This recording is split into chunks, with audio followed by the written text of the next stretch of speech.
All right, everybody. So, this story is very complicated and very disturbing in many ways.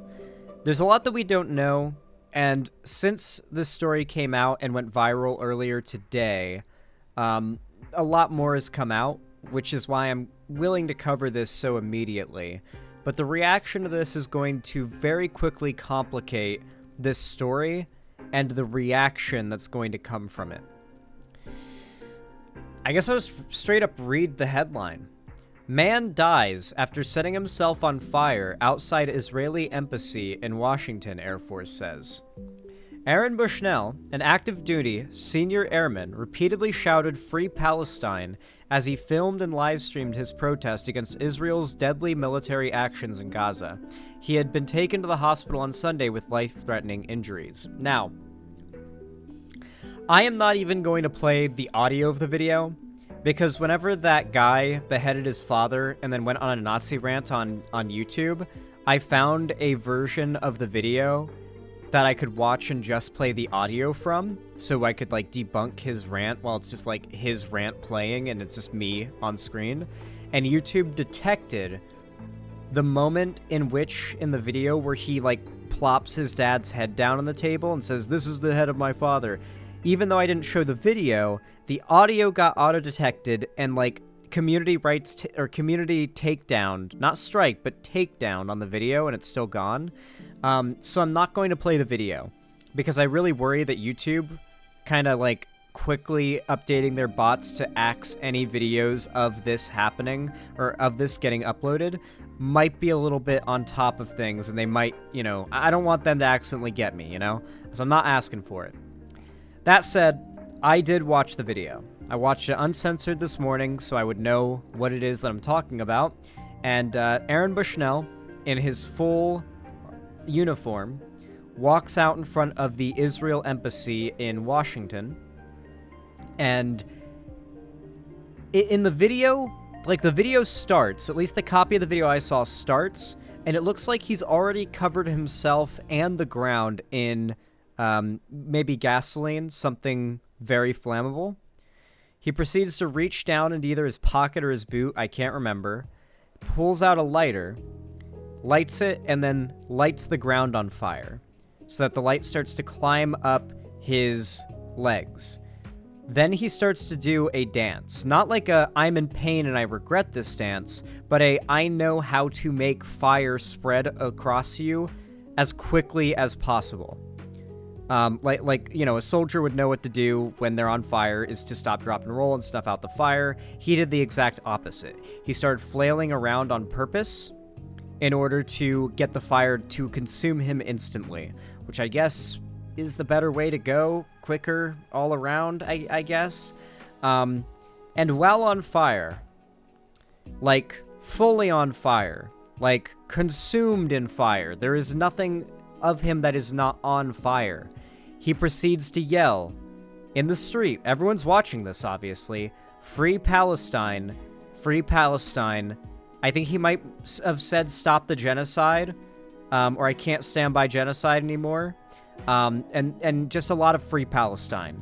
And he continues to, like, stomp and keep the fire, like, make the fire burn hotter by, like, stomping the ground so that, like, the air will rush past his arms, legs, and the rest of his body. Like, he wants to burn more. And he's not, like, screaming for help. He is angrily screaming "Free Palestine" as he burns, and eventually he collapses, and some police officers and I believe a security guard from the embassy comes out and proceeds to point the gun at him and to threaten him at gunpoint, stop, drop, and roll, or I'll shoot you." Like, what are you threatening? He's committing suicide by self-immolation. Threatening a gunshot is like, that's a mercy. Like, why would you? Yeah, it's very much wasn't the response that they should have had, I think. You know, it didn't really do anything. I don't think there was anything to do. Apparently he survived the burns. And made it to the hospital, but died at the hospital due to, like, the serious burns. Like, really, there was no surviving it after, like, 10 seconds. It was bad. Like, he meant it, and he wanted to make a statement. Now, many of you may be thinking about the famous image of, I believe it was a monk, who had lit themselves on fire for, like, I forget what exactly it was. It was, like, Tibet, right? It had to do with Tibet and, like, the oppression and genocide, right? I may be completely off. Chat, you probably know better than me. This isn't really, like, an area of history that I'm super familiar with. Yeah, it's a historical photo. South Vietnam. Ah, thank you. My bad. All I know is monk, and I just think Tibet when I think monk, because mountains. And, you know, mountains. I like climbing up mountains to go to, like, a monk temple and then learn to be a monk. Regardless, though, like, that famous image is, like, one of the most famous political demonstrations ever put on display. Somebody actively committing to publicly killing themselves in the most painful way possible. I don't know if any of you guys disagree, but I genuinely don't think there's a worse way to go out than just burning to death. Oh, certainly inspired, yeah, for sure, yeah. Most certainly inspired. There's really no worse way I can think of to die than just straight burning to death. And that's kind of the point. No, freezing to death is not as unpleasant as burning to death. Burning to death is like a very snappy, bright, violent, and meaningful message. The fact that he was able to die such a painful death for his message, whether you agree with him or not, it means something, you know? Now, something I've noticed is that a lot of people who've criticized, like, the left in their support for Palestine has been, well, yeah, but that's not as flashy, you know what I mean? Ride the rails, just not as flashy. Regardless, though, the response from this is going to be interesting. You ever notice how, like, a lot of people talk about lefties who care about Palestine as if they're just, like, terminally online NPCs who've just been told this is the thing you've got to care about right now? A lot of conservatives like to talk about, or even, like, you know, Destiny, for example, says this a lot. Like, yeah, you just care about Palestine because it's the thing right now. No one in America actually cares about Palestine. It's just a fad, like that kind of talking point. You can't really claim that when a man in our armed forces burned himself to death while screaming Free Palestine because he can't stand, as he said, being complicit in a genocide anymore. And on top of that, the argument people could make that he hurt people or that he was dangerous or that, like, he's bad because he did this or that, he didn't hurt anybody else. The only person who died or was hurt was him, as he intended. No one else was really realistically in danger. He was on, like, a lot of concrete. And, like, the fire wasn't likely to spread to, like, anything and cause a big fire. He hurt only himself and no one else. No one can say that he was, like, a terrorist or, like, an evil, awful person, like a mass shooter or, like, any type of domestic terrorist who might have ideals that are, like, in line with anyone in the chat. Like, no one can say that what he did is a poor reflection. Honestly, no one can say what he did is a poor reflection on the Free Palestine movement, right? However, I have a feeling that the right is going to find a way. They always do. An airman who had set himself on fire outside the Israeli embassy in Washington in protest of civilian deaths in Gaza died of his injuries on Sunday night. A spokeswoman for the U.S. Air Force, Rose M. Riley, said on Monday. The airman, Aaron Bushnell, 25, of Whitman, Mass., was a cyber defense operations specialist with the 531st Intelligence Support Squadron at Joint Base San Antonio, Lackland in Texas, and had served on active duty since 2020. The Air Force said in a statement on Monday night, Mr. Bushnell appeared to have filmed the protest on Sunday and live-streamed it on the social media platform Twitch. Damn, he live-streamed it on Twitch! The New York Times could not confirm who was behind the account that posted the video, but the footage matched the details of the episode released by police. A man dressed in fatigues identifies himself in the video as Mr. Bushnell and calls himself an active-duty Air Force officer. Quote, "I will no longer be complicit in genocide," a man says in the video, echoing language that opponents of Israel's military offensive in Gaza have used to describe the war. Quote, "I am about to engage in an extreme act of protest, but compared to what people have been experiencing in Palestine at the hands of their colonizers, it's not extreme at all." How much you want to bet, like, the conservative response to this is going to be, if you really cared about Palestine, you'd light yourself on fire like that guy. I have a feeling that's going to be the go-to conservative response. Standing in front of the gates of the Israeli embassy in Washington, he sets his phone down to douse himself in a clear liquid with a metal bottle. He then lights himself on fire while yelling "Free Palestine" until he falls to the ground. The video shows law enforcement officers approaching him seconds before the fire catches. One is heard off camera saying, "Can I help you, sir?" The officers scramble for more than a minute to put out the flames. Officers with the U.S. Secret Service were the first to respond at the embassy in northwestern Washington around 1 p.m., said Vito Maggiolo, a spokesman with the city's fire department. Mr. Bushnell was given to a hospital with life-threatening injuries. The New York Times viewed the video before Twitch removed it on Sunday afternoon. Nice. Replacing it with a message saying that the channel violated the platform's guidelines. It was the only video posted to the account, which had a Palestinian flag as its header image.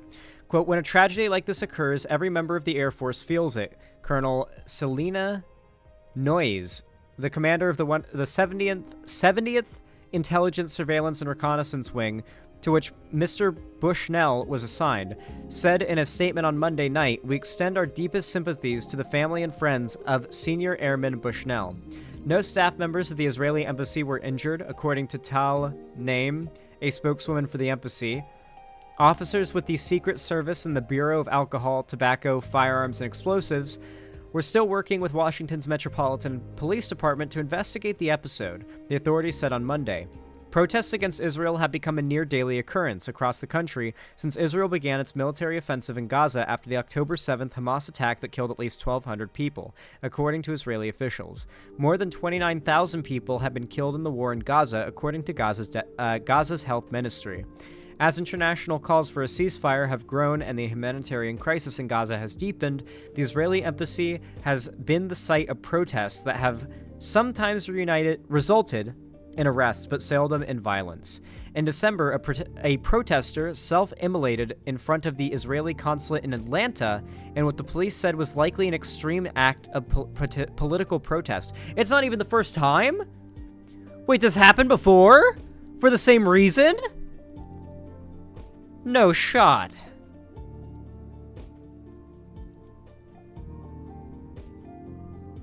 Here, let me turn off my fucking ad block so New York Times chills its tits.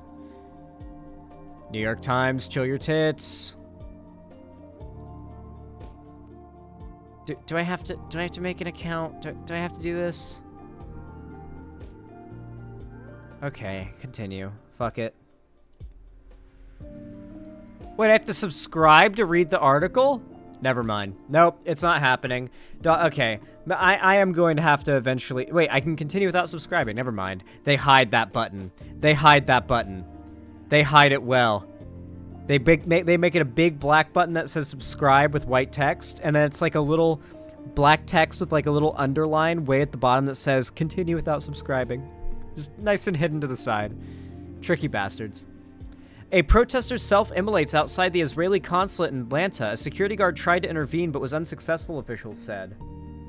A protester self-immolated on Friday afternoon outside of the Israeli consulate building in Atlanta, and what the police described as likely an extreme act of political protest. This was back in December 2023. A security guard tried to intervene but was unsuccessful, officials said. The demonstrator sustained third-degree burns to the body, and the guard was burned on his wrist and leg. Both were taken to Grady Memorial Hospital, where the protester was in critical condition. Officials did not identify the demonstrator, but said in a news conference on Friday that the person appeared to be acting alone and that a Palestinian flag was, quote, recovered at the location and was part of the protester. A Palestinian flag was recovered at the location and was part of the protester. That means the Palestinian flag melted to him. Like the flag melted, because flags are made of plastic usually, like nowadays, melted onto him and was part of him. That's why they worded it that way. Oh, no, was part of the protest. Not protester. Yeah. Listen, I like to imagine that the flag literally melted to him like some, like, raw-ass fucking, like, artistic display of some sort, okay? That's what I'm imagining in my mind. It's probably a lot prettier of an image than what really happened, but I feel like it's a more respectful one, you know? Just, like, imagine, like, the Palestinian flag melted onto them, and it's like when Wolverine gets, like, sealed in adamantium. Like in the comics, when he gets, like, covered in it while it's melted, and then it, like, seals shut, and he's just trapped in, like, a shell of adamantium forever. Kind of like that. Officials did not identify the demonstrator, but said in a news conference on Friday that a person appeared to be acting alone. Oh, yeah, I already read that one. The authorities did not offer any other insights into the person's possible motive for self-immolating. The city's police chief, Darren Shirebaum, said that officials did not believe there was any nexus to terrorism. Anat Sultan Dadan, Consul General of Israel to the southeastern United States, described the act as an expression of hate and incitement toward Israel. Quote, "The sanctity of life is our highest value," she said in a statement on Friday. Quote, "Our prayers are with the security officer who was injured while trying to prevent this tragic act. The self-immolation occurred outside a building in the Midtown area of Atlanta that houses the consulate and several other offices.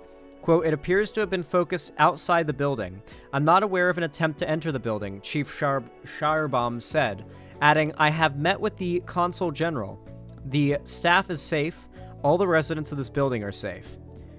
So it seems like both of these individuals put on a hell of a protest, and they didn't hurt anybody. Honestly, as much as I don't like suicide, I do think this is some of the most effective forms of protest for this that can be done. No one can argue insincerity. Like, who can say someone was insincere or grifting or just calling... Like who could say that when they literally burned themselves to death for the cause? No one can say their heart wasn't in it and they didn't mean it. They don't hurt anybody. Like, no one else. Not even property got destroyed in either of these stories because they were on concrete. So no one can argue they were destructive in their protest. They literally sacrificed themselves for the world to see, to show how much they want people to pay attention to this. And that's the point here. This story is going to make people go, a guy burned himself? Why did he burn himself? Well, to bring attention to the genocide happening in Palestine. There's a genocide happening, and he burned himself to bring attention. This must be serious. That is the effect he wanted it to have. Both these people wanted it to have. And I have a feeling it's only going to get more extreme. People's calls for a ceasefire and people's calls for the genocide to end. I mean, honestly, I can't think of much negative to say about the guy. I wish he hadn't done it, like, principally, because suicide is cringe and bad, but, like, what's done is done, and he didn't hurt anybody but himself, and he killed himself to make a message for a good cause, and I don't really feel the need to say anything negative about him, to be honest.